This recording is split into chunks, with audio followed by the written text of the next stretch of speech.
제가 이 강북교회에 예전에 자주 왔는데 원래 거의 안 온 지가 1년이 넘는 것 같아요. 사실은 뭐 특별하게 어떤 뭐 바빠서 그런 건 아닌데 안 오기 시작하니까 또 이렇게 못 오더라고요. 요번에도 사실 오려고 계획을 세운 것은 아니고 이건 너무 안 오니까 이 장모님도 계시는데 그래서 마음을 탁 먹었는데 또 즉시 또 이렇게 결정을 하니까 이 모든 게 마음의 문제인 것 같더라고요. 딴 게 아니라. 그래서 오늘 제가 또 이렇게 와서 이렇게 교제하기를 원하는데 오늘 이 말씀이 우리 또 성도님들에게 힘이 되고 능력이 됐으면 참 좋겠습니다. 오늘 그 말씀은 에스겔서 37장 1절에서 14절입니다. 에스겔서 37장 1절에서 14절. 오늘 제목은 죽음의 절망에서 부활의 소망으로 이끄신 하나님이십니다. 죽음의 절망에서 부활의 소망으로 이끄신 하나님. 이런 제목으로 교제하기를 원합니다. 자, 에스겔서 37장 1절에서 14절인데 첫 번째는 첫째 줄은 제가 읽고 다음은 또 그 성도님들이 읽도록 교독하도록 하겠습니다. 제가 먼저 읽도록 하겠습니다. 한 절은 제가 읽고 또 다음 절은 우리 성도님들 이렇게 교독하겠습니다. 에스겔서 37장 1절입니다. 여호와께서 권능으로 내게 임재하시고 그 영으로 나를 데리고 가서 골짜기 가운데 두셨는데 거기 뼈가 가득하더라.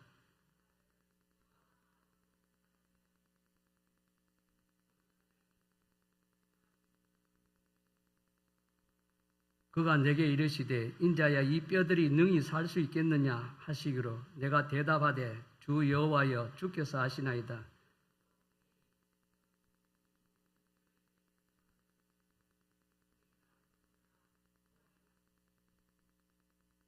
주 여호와께서 이 뼈들에게 이같이 말씀하시기를 내가 생기를 너희에게 들어가게 하리니 너희가 살아나리라.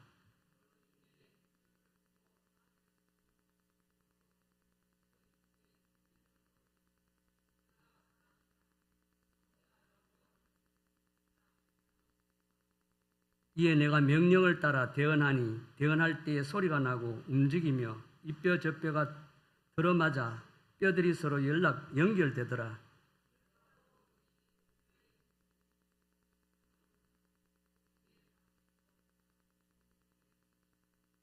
또 내게 이르시되 인자야 너는 생기를 향하여 대언하라.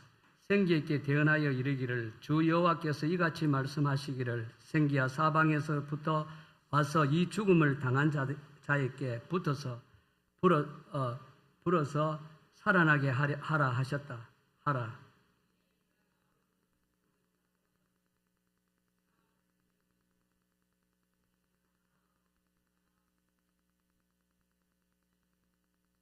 또 내게 이르시되 인자야 이 뼈들은 이스라엘 온 족속이라. 그들이 이르기를 우리의 뼈들이 말랐고 우리의 소망이 없어졌으니 우리는 다 멸절되었다 하느니라.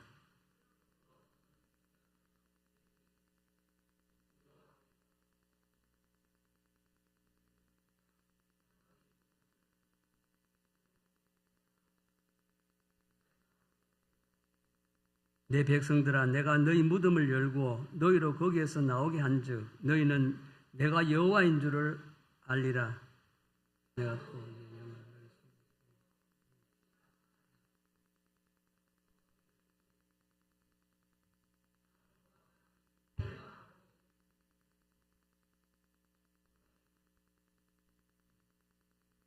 오늘 제목은 죽음의 절망에서 부활의 소망을 이끈 하나님이라는 제목입니다. 제가 항상 말씀을 전할 때 말씀 서두에 예화를 하나 드는데 오늘도 제가 예화를 하나 들려드리겠습니다. 알렉산더 대왕이 어느 날 친구가 알렉산더 대왕에게 사냥개 2마리를 이렇게 선물을 했습니다. 그래서 이 대왕은 내친 김에 사냥을 나갔죠. 토끼 사냥을 나갔는데 마침 토끼 사냥을 나갔을 때 토끼가 나타났습니다. 그런데 2마리 사냥개는 토끼를 보면서도 전혀 반응이 없어요. 그냥 자기들끼리 뒹굴기만 놀고 토끼에 대해서 잡으려고 하는 마음이 전혀 없었습니다.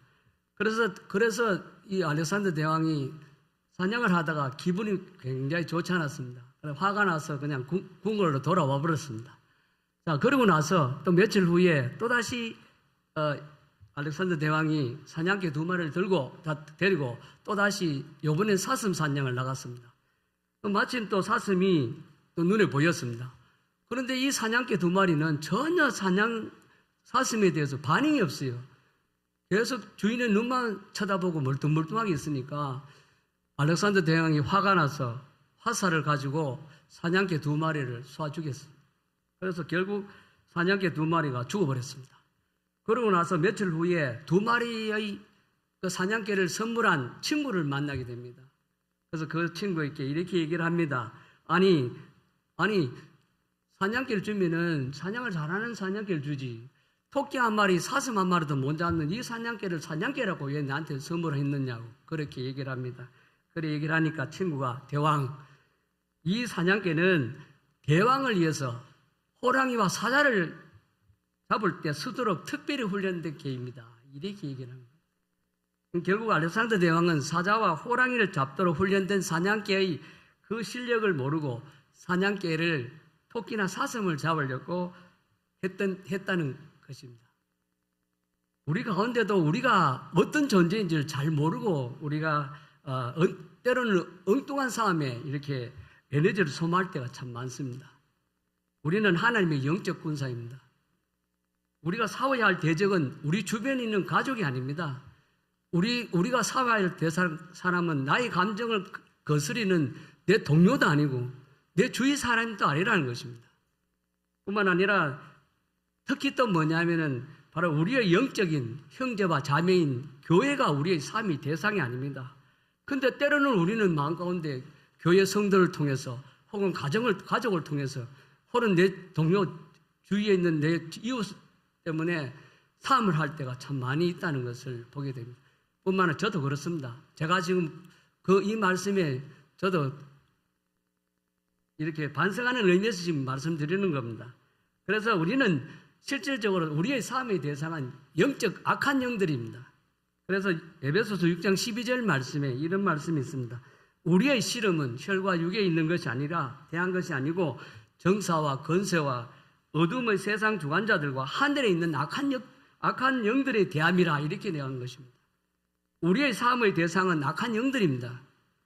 우리는 사단과 귀신, 즉 악한 영들과 싸우는 영적 군사들이라는 것을 우리는 아셔야 됩니다. 오늘 왜 제가 이런 말씀하시느냐면 오늘 말씀의 주제가 그렇습니다. 오늘 말씀을 교제하기 전에 제가 죽음과 부활에 대해서 이렇게 우리가 일반적으로 아는 사실을 좀 더 설명하고 싶습니다. 먼저 부활을 알기 전에 우리는 부활을 알기 전에 뭐부터 하느냐? 우리는 죽음에 대해서 알아야 됩니다. 그래서 우리는 죽음의 의미와 죽음이 우리 인간에게 미치는 영향이 어떤 것인지를 먼저 알아야 됩니다. 죽음은 인간 세상을 전반적으로 지배하는 사탄의 세력입니다. 죽음은요, 우리가 그냥 때가 돼서 죽는다가 아니라 사탄이 항상 우리에게 죽음이라는 것을 가지고 우리를 괴롭힌다는 것입니다. 그래서 우리의 삶에 대한 끊임없는 염려라든가 근심이라든가 걱정 이런 것들은 죽음에 대한 이런 것들이 죽음에 대한 불안에서 오는 것이라고 생각하시면 됩니다.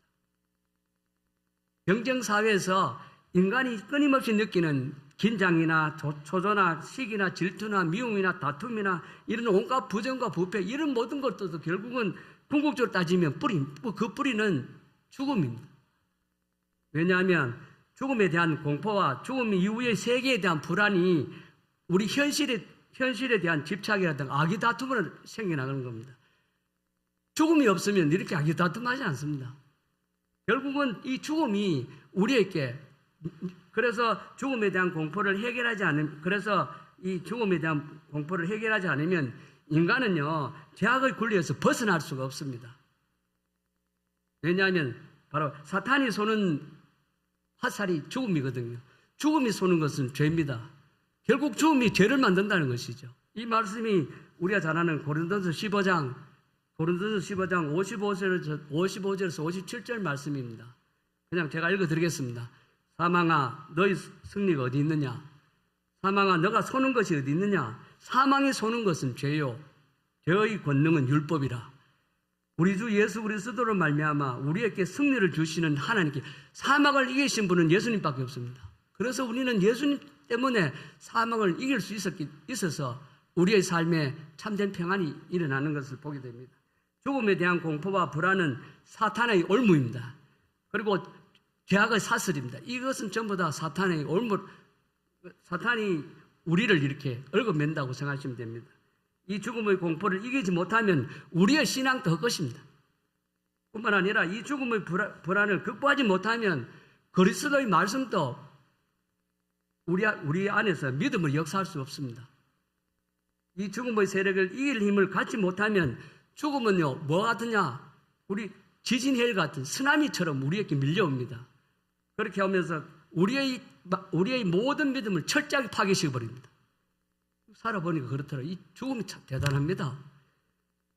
그런데 이 죽음을 해결하려고 예수님이 세상에 오셨다는 것입니다. 하나님께서 이것을 아시고 독생자 예수 그리스도를 이 세상에 보내셔서 이 죽음의 사슬에서 우리를 해방시키시고 해방하기 위해서 십자가에 죽으셨습니다. 그리고 사흘 만에 부활하셨습니다. 이것은 예수님께서는 우리를 죽음의 공포로부터 해방시키시고 자유하게 하실 뿐 아니라 죽음을 극복한 우리의 미래의 삶의 길을 열어주시기 위해서 부활하셨단 말입니다. 그냥 주님이 부활했다. 이 죽음의 부활이 우리의 삶의 미래를 열어준다는 거 보시면 됩니다. 진정 우리가 죄악과 죽음의 사슬에서 참 자유하게 살려면 예수 그리스도를 믿어야 되고 그리고 성령의 능력을 힘입어야 되고 부활의 소망을 가져야 됩니다. 이것은 필수 우리가 해야 되는 것입니다. 왜냐하면 부활은요, 우리가 보통 역전승이라는 거예요. 역전승. 우리 예전에 삼성 라이온즈 제가 참 팬이었을 때 9회 말 투아웃에서 역전하는 것을 또 들어보게 됩니다. 부활이 바로 그런 것입니다. 부활은 역전승의 상징입니다. 부활은요, 우리의 신앙의 힘이고 생명의 힘입니다. 부활은 죄와 불의와 죽음에 대한 승리입니다. 우리는 부활은요, 모든 것을 승리라고 보시면 됩니다. 부활은 죽음의 공포로부터 해방될 뿐 아니라 절망을 깨뜨리고 그리고 생명과 희망과 소망의 선언이라고 봅니다. 왜 이렇게 제가 얘기를 하냐면 바로 오늘 말씀이 그렇습니다. 오늘 말씀은 마른 뼈가 살아서 극히 큰 군대가 된다는 것입니다. 되는 생명과 희망과 소망의 메시지이기 때문에 서두에 제가 이렇게 말씀드렸다고 봅니다. 오늘 말씀을 간략하게 요약하면 하나님께서는 이스라엘 백성들이 멸망하고 바벨론으로 포로로 잡혀갑니다. 그래서 하나님께서는 그 포로로 잡혀간 이스라엘 백성들에게 때가 되면 다시 고구로 돌아오게 된다고 분명히 약속하셨습니다. 그리고 이제 또 이스라엘 백성들이 고토로 돌아오면 황폐된 땅을 보고 또 실망할까? 그게 두려워서 하나님은 그 이스라엘 백성들이 돌아온 후에 후회하지 않도록 황폐한 땅을 생명이 충만한 땅으로 변화시켜 주시겠다고 그 약속을 지금 오늘 보는 이 말씀입니다. 그래서 하나님께서는 에스겔을 통해서 하나님의 권능으로 놀라운 이렇게 환상을 보게 하십니다. 성령님께서 에스겔 골짜기 가운데 두셨는데 거기에 뼈가 가득합니다. 하나님은 에스겔에게 하나님 말씀을 대언하라고 합니다. 대언하라 명하십니다. 에스겔이 하나님의 명령을 대언하니까 뼈들이 살아서 움직이시는 거예요. 그래서 이 놀라운 일이 일어나게 됩니다. 소리가 나고 움직이더니 이 뼈 저 뼈가 들어맞아서 뼈들이 서로 연결되고 그 뼈에 힘줄이 생기고 그리고 가죽이 덮이고 나중에 생기가 들어가니까 그들이 곧 살아나서 일어났는데 바로 극히 큰 군대가 됩니다. 11절 말씀입니다. 또 내게 이르시되 인자야 이 뼈들은 이스라엘 온 족속이라. 그들이 이르기를 우리의 뼈들이 말랐고 우리의 소망이 없어졌으니 우리는 다 멸절되었다고 하느니라. 이 뼈들은 이스라엘 족속입니다. 그리고 마른 뼈처럼 죽어있던 이스라엘 백성들이 살아서 하나님의 큰 군대가 된다는 것입니다. 된다는 예언이 담긴 환상입니다. 다시 말하면 마른 뼈가 살아서 하나님의 군대를 이루는 이 환상은 마른 뼈처럼 영적으로 죽어있는 자들이 살아나서 하나님의 군대가 된다는 거예요. 군대를 이루겠다고 그렇게 말씀하는 겁니다. 그러므로 예수님을 믿는 우리는 개인적으로 하나님의 군대입니다. 그래서 디모데후서 2장 3절 말씀에 너는 그리스도 예수의 좋은 병사로 나와 함께 고난을 받으라. 그렇게 말씀하고 있습니다. 오늘 말씀을 통해 오늘 본문 말씀을 통해서 마른 뼈와 같은 우리가 어떻게 하나님의 극히 큰 군대가 되었는지 그것을 한번 살펴보겠습니다. 그리고 살펴보고 교훈을 받았으면 합니다. 저는 세 가지 관점에서 봤는데 첫 번째는 절망의 꼴짝이었어도 소망을 가져야 합니다. 우리는 주님 믿는다고 하면서도 때로는 진짜 절망을 많이 잘해요. 그런데 오늘 말씀해 보면은 절망의 꼴짝에서 소망을 가지는 것이 우리가 첫 번째 해야 될 일입니다. 에스겔이 하나님의 영의 권능으로 꼴짝이 가운데 이렇게 뼈가 가득한 곳으로 이끌림을 받았습니다. 3절을 보면 에스겔 37장 3절입니다. 그가 내게 이르시되 인자의 이 뼈들이 능히 살 수 있겠느냐 하시기로 내가 대답하되 주 여호와여 주께서 하시나이다 이렇게 말씀합니다. 여기서 주께서 하시나이다는 이 말씀은 바로 에스겔이 보니까 자기의 눈에는 분명히 희망이 없어요. 그런데 하나님의 눈에서 보니까 하나님의 뜻과 하나님 말씀에만 희망이 있습니다. 이런 긍정적인 말로 이렇게 대답을 합니다. 에스겔이 본 꼴짝이는 마른 뼈들이 가득한 죽음의 꼴짝입니다. 인간의 생각에는 도저히 소망이 없는 그런 절망의 꼴짝입니다. 성도님, 이 이스라엘 백성들의 상황이 그렇습니다. 전혀 소망이 없는 마른 뼈, 그냥 시체만 보더라도 우리는 소망이 없는데 마른 뼈라면 어떻겠습니까? 만약 이 마른 뼈들이 다시 살겠느냐고 하나님 우리에게 질문한다면 우리는 어떤 대답하시겠습니까? 아마도 성도님 저는 첫 번째 무슨 말씀을 하십니까? 이 마른 뼈들 어떻게 삽니까? 이렇게 나온다는 거죠. 어떻게 다시 살 수 있단 말입니까? 그거는 도저히 이루어질 수 없는 일입니다. 불가능하다고 대번 얘기한다는 것이죠. 이게 우리의 심정입니다. 믿음 안에 있는 우리가 그렇다는 거죠. 우리의 눈으로 보면 어떻게 죽은 시체가 살 수 있단 말입니까? 그런데 에스겔에게도 그렇다는 겁니다. 그런데 분명히 우리는 부정적인 대답을 했을 것입니다. 그러나 믿음의 사람인 에스겔은 그런 부정적인 대답이 아니라 오직 주 여호와께서 아십니다. 주 여호와께서 아십니다. 하나님이 살리시면 살릴 수 있다. 하나님에 대한 긍정적인 우리 모두에게 이런 믿음의 고백이 있어야 생명의 부활을 일어난다는 겁니다. 본문에는 뼈라는 말이 몇 번 나오느냐면 13번 나옵니다. 뼈가 굉장히 13번 나온다는 것은 37장 1절에서 13절 속에 뼈가 한 절마다 다 있다고 생각하시면 돼요. 그만큼 많다는 것이죠. 13번이 언급됩니다. 2절을 보겠습니다. 2절 나를 그 뼈 사방으로 지나가게 하시기로 본즉 그 꼴짝이에 뼈가 힘이 많고 아주 말랐더라. 많은 뼈들이 꼴짝이에 가득합니다. 그런데 그 뼈들은 아주 마른 상태입니다. 영어로는 very dry입니다. 완전히 말랐습니다. 이것은 완전히 절망과 회복 불가능하다는 거예요. 회복할 수 있는 가능성이 전혀 없는 상태. 그런 것을 상징한다고 보면 됩니다. 생명의 흔적이라고는 전혀 찾을 수 없는 그런 상태. 아까 조금 전에 시체라고 우리가 얘기 들어도 절망인데 하물며 마른 뼈들이 우리 어렸을 때 공동묘지 옆에 가도 마른 뼈들 자주 봅니다. 많이 봤어요. 마른 뼈들은 더더욱 뭐냐면 절망적이라는 것을 표현하고 있는 겁니다. 우리의 눈에는 조금이라도 회복될 수 없는 그런 절망적인 상태를 표현했다고 보면 됩니다. 자, 11절입니다. 다시 11절로 들어갑니다. 11절 또 내게 이르시되 인자야 이 뼈들은 이스라엘 온 족속이라 그들이 이르기를 우리의 뼈들이 말랐고 우리의 소망이 없어졌으니 우리는 다 멸절되었다 하느니라. 이런 절망적인 상태가 하나님께서 이스라엘 백성들에게 내린 진단입니다. 이스라엘 백성들이 그렇다는 거예요. 한마디로 말하면 당시 이스라엘 상태는 마른 뼈와 같다는 거죠. 마른 뼈와 같이 죽었다는 것입니다. 그들은 나라가 망하고 왜냐하면 그들은 나라가 딱 망하고 그리고 망하니까 소망이 없어졌습니다. 이스라엘 백성들은. 그리고 포로로 잡혀갔으니까 가니까 더 이상 어떤 기대가 있겠습니까? 모든 기대를 포기했단 말이에요. 이스라엘 백성들이죠. 그러나 하나님께서 에스겔에게 단순히 그들의 나라가 망했기 때문에 소망이 없다고 그 말을 하려고 지금 이 말씀 주신 거 아니거든요. 이 말씀은요, 지금 그들의 뼈가 말랐고 그들이 소망이 소망이 없어졌고 그들이 다 멸절되었다고 하는 것은 그들에게 하나님이 없어서 그렇다는 것을 말해요. 하나님 내가 없어서 너희들이 그런 거다. 이걸 말씀해 주시는 겁니다. 하나님이 계시지 않는 그들의 세상은 그 사실만으로도 절망입니다. 마른 뼈의 꼴짝이 생명이 떠나갈 때 뼈가 다 말라버립니다. 뼈 안에는 생명을 생성할 능력은 전혀 없습니다. 뼈로는 뼈가 아무리 있다 하더라도 거기에는 생명을 회복할 수 있는 그 어떤 것도 없습니다. 어떤 환경도 생명을 회복시킬 수 없습니다. 전혀 절망적인 그런 상태입니다. 그러니까 하나님 없는 인생, 하나님 없는 나라와 민족은 마른 뼈와 같아요.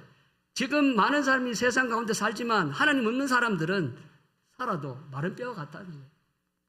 그들에게는 전혀 소망이 없습니다. 제가 살아봤잖아요. 우리도 제가 33살 믿었는데 33년까지는 진짜 소망 없었어요. 매일 하루 밥 먹는 게 그때 너무 가난했기 때문에 밥 3끼 먹는 것이 소원이었고 제 소원이 그랬었습니다. 그랬던 지금 우리가 이 말씀을 보면서 역시 하나님이 없으면 모든 사람들은 소망이 없겠구나. 그런 절망 중에도 하나님이 역사하시니까 마른 뼈들이 살아서 마른 뼈들이 들어맞고 힘줄이 생기고 살이 오르고 그리고 생기가 들어가고 그래서 곧 살아나서 큰 군대가 하나님의 큰 군대가 되었습니다. 여러분 우리가 영적 군사라니까 우리가 뭐 큰일 하는 거 아닙니다. 군인은 뭐만 잘해요? 군관은 그냥 상관의 명령에 복종하고 그 일밖에 없어요. 그래서 그렇습니다. 하나님께는 절대로 절망이나 포기라는 말은 없습니다. 있을 수가 없어요. 우리에게는 조금 어떤 어려움이 있으면 절망과 포기부터 하는데 하나님 앞에는 그런 것이 없습니다. 12절 13절 말씀입니다. 12절 13절 그러므로 너는 대언하여 그들에게 이르기를 주 여호와께서 이같이 말씀하시기를 내 백성들아 내가 너희 무덤을 열고 너희로 거기에서 나오게 하고 이스라엘 땅으로 들어가게 하리라. 내 백성들아 내가 너희 무덤을 열고 너희로 거기서 나오게 한즉 너희는 내가 여호와인 줄 알리라. 여기서 보니까 그죠? 여기 그러니까 그 당시 유대인들의 상태가 마치 무덤 속에서 들어가 있는 그런 상태라고. 하나님은 그런 그들에게 무덤에서 나오게 하시겠다고 그렇게 말씀하는 겁니다. 우리도 이스라엘 백성들처럼 절망 가운데 자포자기하고 있지는 않는가? 무덤 속에 들어가 있는 이스라엘 백성들의 상태보다 더 절망적입니까? 우리가 아무리 절망적이라도 무덤 속에 들어가 있는 이스라엘 상태보다는 절망적이지 않다고 봅니다. 그런데 우리가 삶을 살아갈 때는 그만큼 절망 가운데 살 때가 참 많이 있습니다. 그것보다 더 절망 가운데 있다 하더라도 하나님이 부활의 소망을 붙잡으라는 겁니다. 부활입니다. 우리는 죽지 않습니다. 부활합니다. 부활. 하나님이 주시는 부활의 소망을 붙잡으면 첫 번째 내 속에 변화가 일어납니다. 뿐만 아니라 내 속에 일어난 변화가 환경을 바꾸게 되고 그리고 결국 그 소망이 이루어지는 것을 체험하게 된다고 봅니다. 제가 모세를 보면서 굉장히 많은 걸 깨달았어요. 모세는요, 만약에 하나님이 없었더라면 모세는 세상에 태어나서 죽어야 될 사람입니다. 태어나자마자 뭐합니까? 그냥 유대인들은 태어나자마자 어린아이들은 그냥 강물에 던져 죽도록 했습니다. 근데 하나님이 모세를 태어났는데 요게벳이 아들을 보고 석 달 동안 죽여야 되는데 죽이지 않고 석 달 동안 보호했습니다. 그러고 나서 더 이상 모세를 키울 수 없기 때문에 그래서 나일강에다가 떠내려 보냈습니다. 하나님이 계시지 않았더라면 모세는 세상에 없었어요. 훌륭한 지도자도 안 됩니다. 그런데 그 모세를 나일강에 떠내려 보냈을 때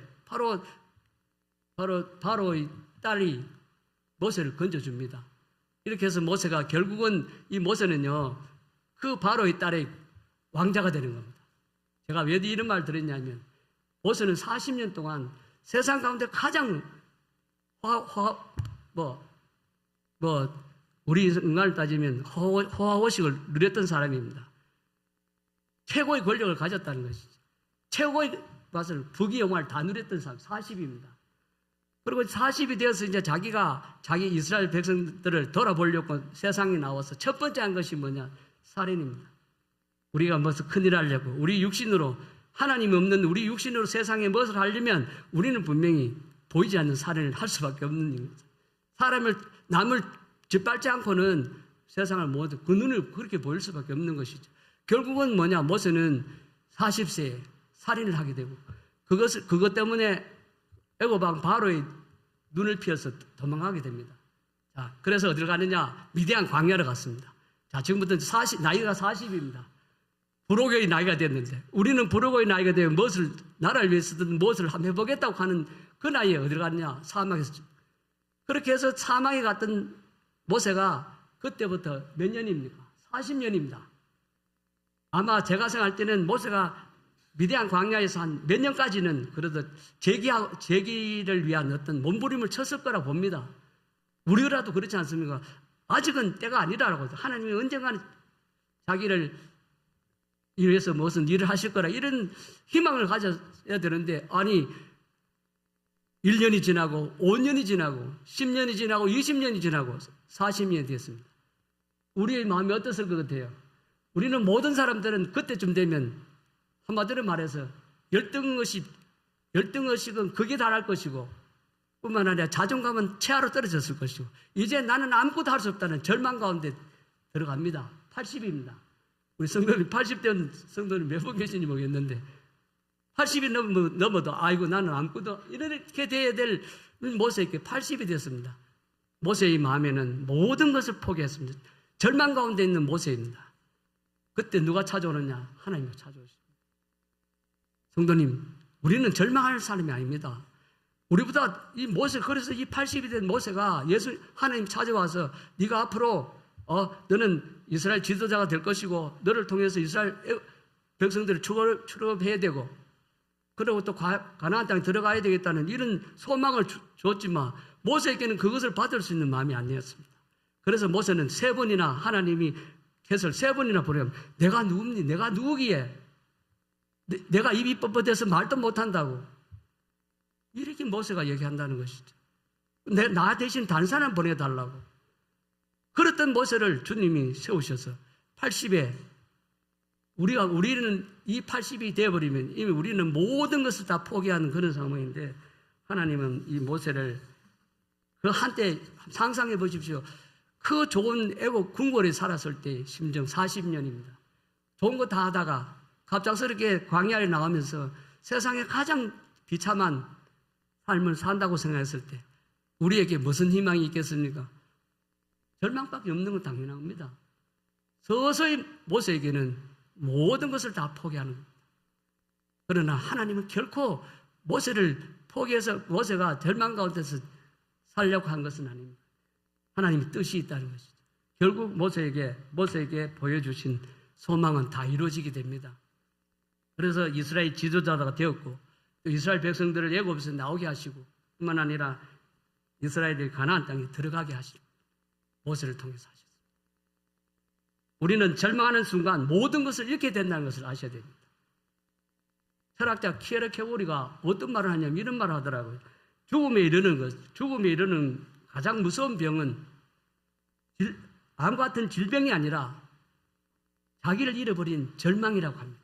자기를 잃어버린 절망이라. 지금 내가 처한 상황이 아무리 어렵다고 하더라도 하나님께서 다 허용한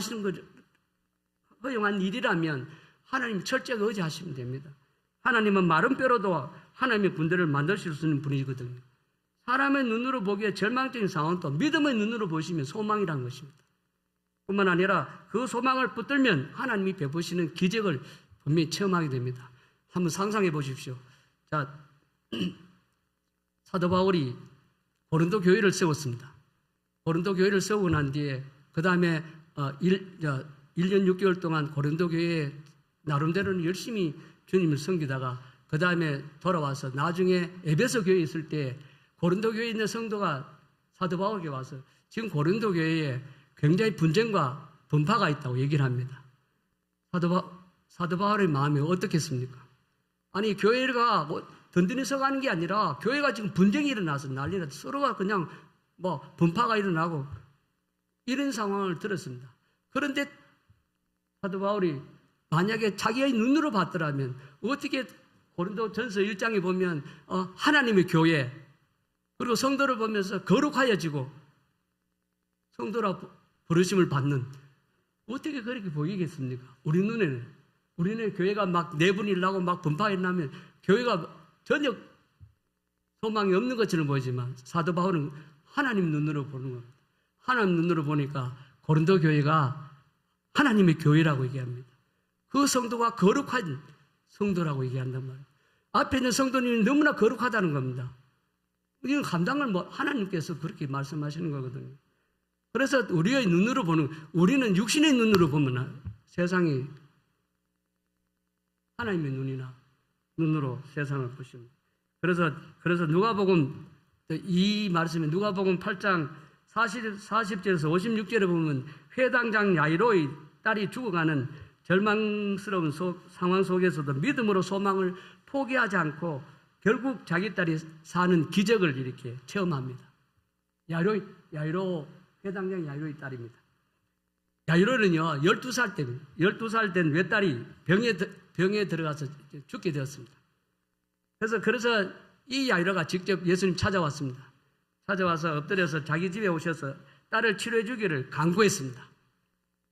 주님을 모시고 집으로 가는 야이로에게는 딸이 살아날 것이라는 어떤 소망이 충만했습니다. 그때까지. 그런데 안타깝게도 집에 가는 도중에 또 혈루병 12회를 혈루병을 앓던 여인이 예수님 이 옷가에 손을 떼서 혈루증이 났었습니다. 그때 누가복음 8장 48절에 뭐라고 얘기했냐면, 예수께서 이르시되 딸아 너 믿음이 너를 구원하였으니 평안히 가라 하시더라. 아직 말씀하실 때에 말씀하고 있는데 회당장 집에서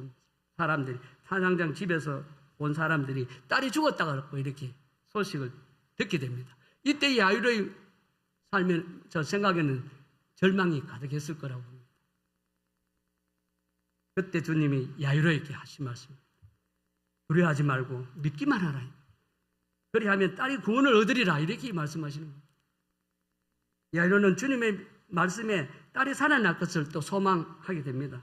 결국 그의 소망대로 주님이 집에 도착해서 죽은 딸을 향해서 달리다가 아이야 일어나라 하시니 죽었던 딸이 살아나는 기적을 체험하게 됩니다. 지금 절망스러운 환경 중에 있는 성도님이 있다면 마른 뼈를 생각하시라고. 주님은 마른 뼈로도 하나님의 군대를 만드실 분입니다. 죽은 야이로의 딸을 살리실 뿐 아니라 주님은 나흘이 됐는 나사로도 살리셨고, 그리고 나인성의 과부의 아들도 살리시고, 주님은 성도님들의 절망적인 상황도 소망으로 바꿔주신다고 저는 믿습니다. 둘째입니다. 첫 번째는 절망을 골짜기에서도 소망을 가지시라. 두 번째는 성령의 인도하심입니다. 성령의 인도하심과 도우심을 받아야 됩니다. 하나님의 권능은 성령님과 매우 관계 있습니다. 하나님의 권능을 했다면 성령님의 역사라고, 성령님의 능력이라고 보면 됩니다.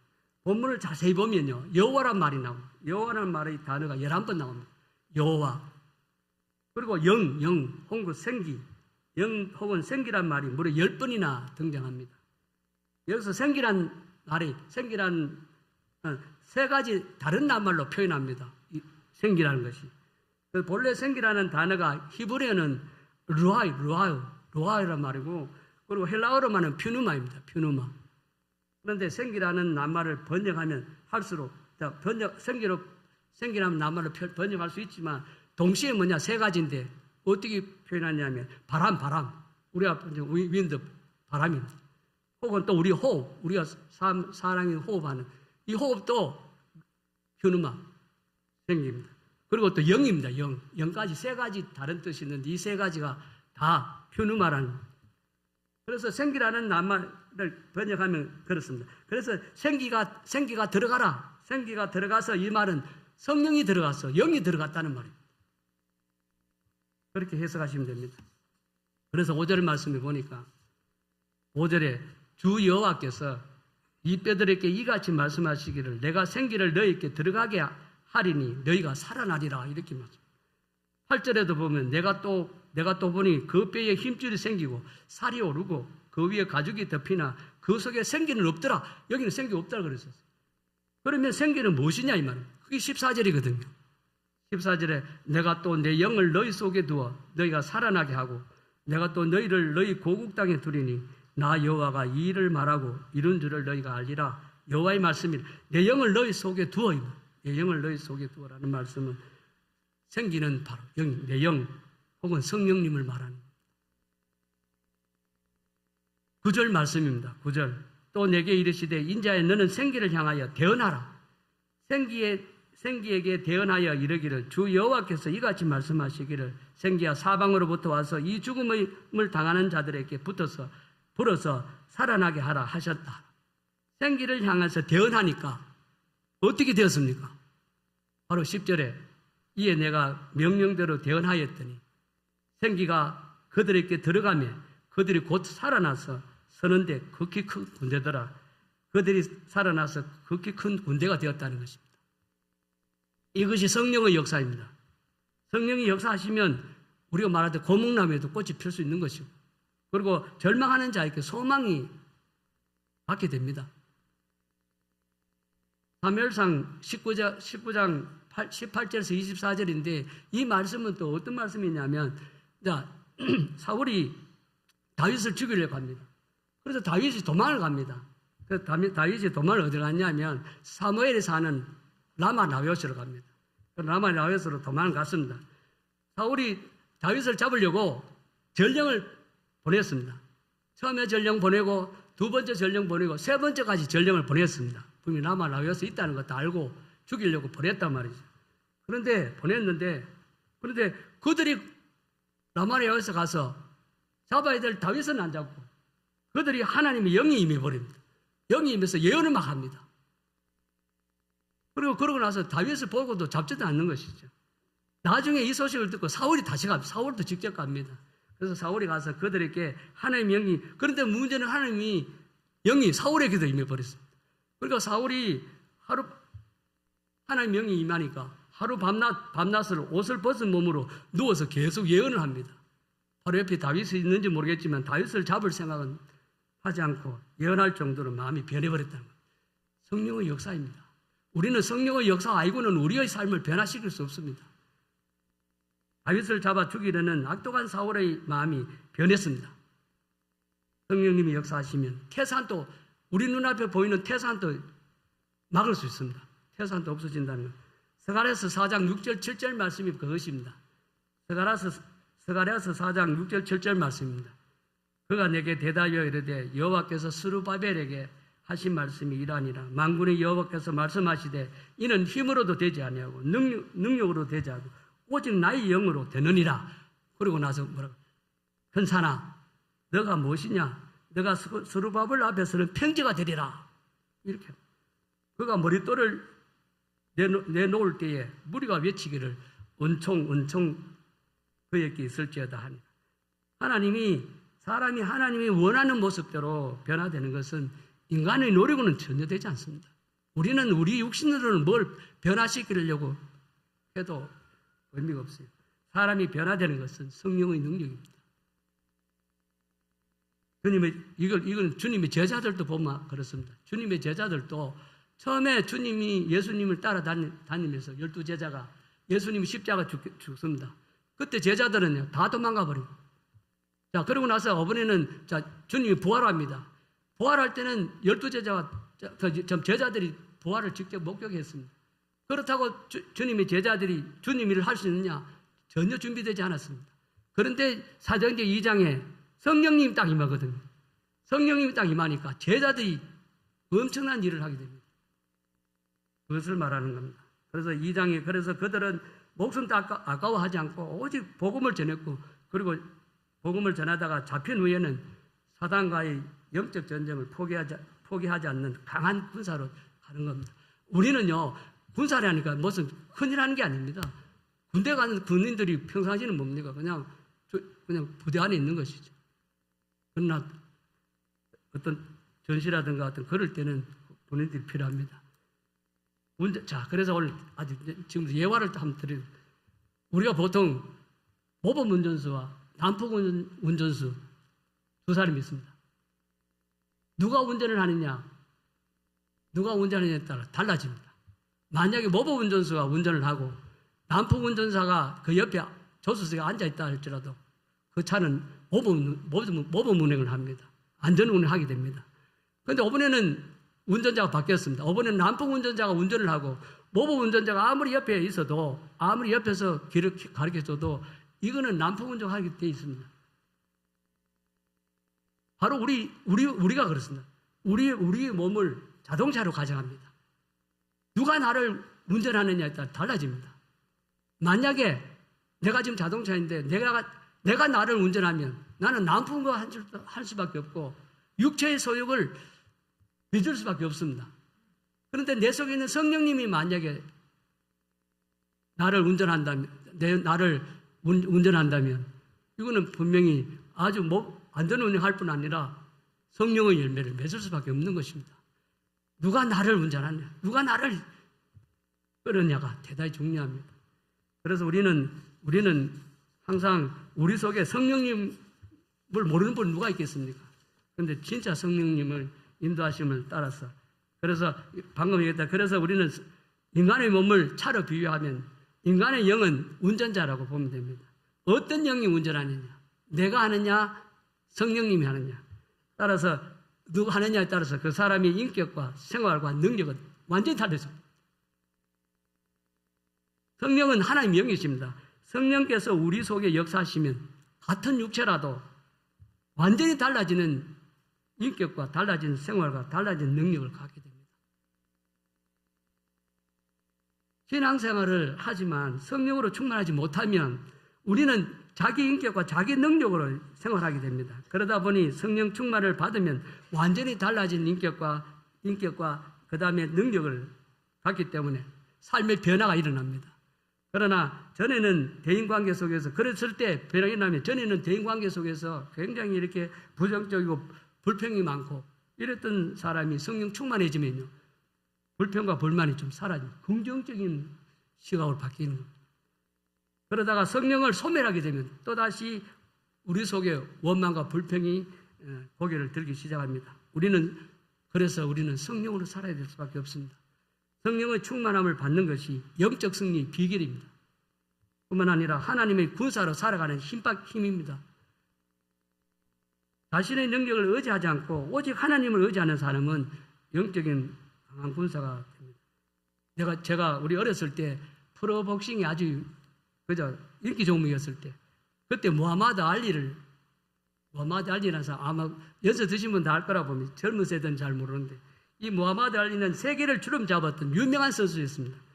그는 2016년 세상을 떠나기 전에, 2016년 떠나기 전에 파킨슨 병에 걸려버렸어요. 그래서 파킨슨 병에 걸렸는데 이 병 때문에 1996년 애틀란타 올림픽 때 성화를 점하려고 이 사람이 나와서 걸었습니다. 성화를 들고. 그런데 걸음이 덜덜 떨기 때문에 걸음조차도 잘 못 걸어서 점화를 못할 정도로 덜덜 떨었습니다. 그가 누구입니까? 전성기 때는요, 내가 최고의 힘이라고 생각해요. 우리도 알죠. 무하마드 알리 가면 세상에서 제일 강한 자라고 큰 소리 쳤던 세계 프로복싱 헤비급 챔피언이었습니다.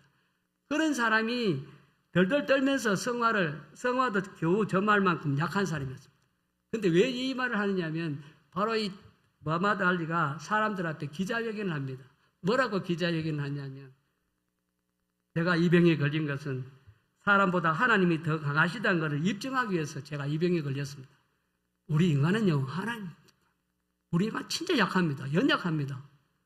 뭐하게 하려고 하면요, 아무것도 되는 게, 진짜 하나님, 무하마드 알리가 한때 그저 잘 나갈 때 굉장했거든요. 그 사람도 결국은 그렇게 그 얘기 했던 것처럼 바로 자신의 능력을 의지하면 우리는 성령의 능력을 의지하셔서 진정한 영적 승리를. 자, 세 번째입니다. 자, 세 번째. 하나님 말씀을 듣고 순종해야 됩니다. 하나님 말씀을 듣고 순종해야 되는 겁니다. 하나님의 말씀은 능력이 있거든요. 본문 말씀을 보면 마른 뼈들이 하나님 군대가 되기까지는 하나님께서 에스겔에게 대언하라고 그랬어요. 대언. 에스겔을 통한 말씀의 선포가 있었습니다. 4절. 내가 또 내게 이르시되 너는 이 모든 뼈들에게 대언하여 이르기를 너희 마른 뼈들아 여호와의 말씀을 들을지어다. 대언이란 말은 하나님을 대신해서 말을 하는 겁니다. 그러면 하나님 대신해서 말했던 바로 에스겔의 말이 하나님 말씀이잖아요. 에스겔은 마른 뼈들이 이렇게 태어나니까 마른 뼈들이 살아나고 그리고 하나님의 군대가 되었습니다. 7절 말씀입니다. 이에 내가 명령을 따라 태어나니 태어날 때에 소리가 나서 움직이고 이 뼈 저 뼈가 들이맞아 뼈들이 서로 연결되더라. 하나님의 말씀이 선포되니까 뼈와 뼈들이 서로 붙고 힘줄이 생기고 그리고 살이 오르고 가죽이 덮여지고 하나님은 에스겔을 통해 불가능을 가능케 하신 걸 죽음에서 생명으로 변화시키는 하나님의 말씀의 능력을 백성들이 선포한 겁니다. 하나님의 말씀을 전할 때에 마른 뼈들이 살아나는 기적이 일어납니다. 사람을 살리는 것은 하나님의 능력입니다. 하나님의 말씀의 능력입니다. 우리는 사람을 살릴 수 없습니다. 세상의 지혜, 세상의 어떤 지혜로도 사람을 살릴 수 있겠느냐 이 말이에요. 그런데 또 사람을 살릴 것처럼 얘기하는데 세상의 지혜로는 안 됩니다. 오직 하나님의 말씀의 능력입니다.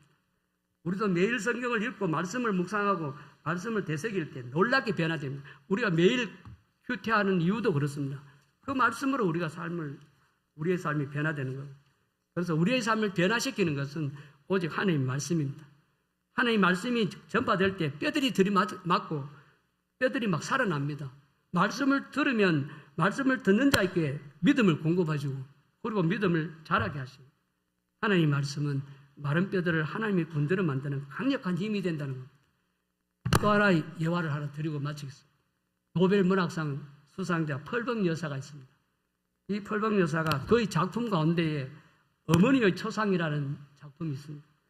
그 작품에 이런 내용이 있습니다. 이 작품에서 펄벅 여사는 자신의 어머니에 관한 얘기를 기술했습니다. 그녀의 어머니는 22살입니다. 22살 나이에 결혼을 했습니다. 그리고 선교사인 남편을 따라서 전혀 알지 못하는 미지의 대륙 중국으로 이렇게 선교사를 건너갔습니다. 그런데 선교사를 건너가서 선교사 일을 할 때에 본국과 통신이 두절되어 버렸습니다. 본국과 통신이 두절되고 아무런 연락도 되지 않는 채 거의 매일 굶주림과 생명의 위협 속에서 선교 활동을 했다고 지금 펄벅 여사의 책에 글 나옵니다. 그곳에서 자기 펄벅 여사 남동생 7명이 세상 태어났습니다. 7 아들이 태어났는데 그 중에 4명이 자기 엄마 품에서 죽어버렸습니다. 여러분 성도님 이 정도 같으면 어떻겠습니까? 그러니까 7 아들 중에 3명이 지금 살아났어요. 그런데 그 4아들이 어머니 품에서 안겨서 숨이 거두어지고 세 아들을 키워가는데 어릴 때부터 자기 어머니를 보면서 회상을 하는데 그 회상한 글이 이렇게 회상이 됩니다. 그 어머니가 그런 상황에서 우리 같으면 얼마나 낙담이 되고 절망했겠습니까? 제가 들고 싶은 거는 이 정도 같으면 어느 사람이 기쁘게 하겠느냐 이 말입니다. 그런데 안 그렇습니다. 여기 어떻게 써놨냐면 이렇게 써놨습니다. 펄벅 여사는 이렇게 고백했습니다. 나의 어머니의 얼굴 속에 고통스러운 모습을, 우울한 어머니의 노래를, 어머니가 꾸며준 우리의 방에는 어두운 그림을 본 적이 없습니다. 내 어머니가 들려준 얘기 가운데 절망적인 얘기를 내가 들은 적 없습니다. 어머니는 언제나 희망이 넘치는 믿음의 얘기를 우리에게 들려주곤 했습니다. 펄벅 여사 어머니의 모습이 이 땅을 살아가는 우리 성도님, 저와 우리 성도님의 모습이었으면 참 좋겠습니다. 우리에게는 절망이 없어요. 사실은 주님이 죽은 이 마른 뼈를 살아나게 하셨는데 오늘 에스겔의 외침이 이 땅에 사는 우리들의 절규가 됐으면 좋겠습니다. 모든 사람이 절망할 때 우리는 소망을 선포해야 됩니다. 소망이 있다가 죽음의 부활의 소망을 얘기해야 됩니다. 마른 땅에도 소망이 있다고. 이렇게. 세상 사람들이 울고 있을 때 우리는 성령 안에서 환한 웃음을 선물해야 됩니다. 성령의 9개의 열매가 사랑과 희락과 화평입니다. 오래 참음과 자비와 양성보다 사랑과 희락, 화평이라는 겁니다. 캄캄한 인생의 밤을 헤매는 사람들에게 말씀의 등불을 비춰야 돼, 밝혀줘야 됩니다. 여기에 하나님 안에 빛과 생명이 있다고, 길이 있다고 우리는 당당히 해야 된다는 것입니다. 주님 앞으로 돌아오면 소망이 있다고, 하나님의 말씀을 들으면 당신과 당신의 가족들이 살아난다고, 성령이 임하면 교회가 나라가 산다고, 이렇게 우리가 이 에스겔이 한 내용입니다. 에스겔이 바로 절망 가운데 있는 완전히 소망이 없는 이스라엘 백성들에게 했던 그 말씀이 우리의 말씀이 되었으면 참 좋겠습니다. 말씀을 정리하겠습니다. 마른 뼈와 같은 우리가 어떻게 하나님의 극히 큰 군대가 될 수 있느냐 그 말입니다. 첫 번째는 절망적인 상황 속에서도 소망을 가졌으면 좋겠습니다. 하나님에게는 절망과 포기라는 것은 있을 수 없습니다. 우리에게는 있는데 하나님에게는 절망과 소망. 둘째는 성령의 인도하심과 도우심은 세상의 어떤 도움보다도 강합니다. 우리는 사람이나 어떤 환경의 도움을 받는 것이 아니라 바로 하나님의 성령님이 도우십니다. 그래서 성령의 충만함을 사모하셨으면 좋겠습니다. 세 번째, 하나님의 말씀을 듣고 순종해야 됩니다. 하나님의 말씀은 활력이 있어서 사람을 변화시킵니다. 따라서 절망적인 상황 속에서도 부활의 소망을 가지시고 성령의 인도하심과 충만함을 받고 하나님 말씀에 순종하는 저와 우리 성도님 참 되었으면 좋겠습니다. 제가 이걸 하면서도 제 마음에도 힘든 때가 많이 있었어요. 그러나 결국 하나님은 소망, 부활의 소망, 이 마른 뼈가 살아나는 그런 역사가 우리에게 분명히 일어날 거라고 저는 믿습니다.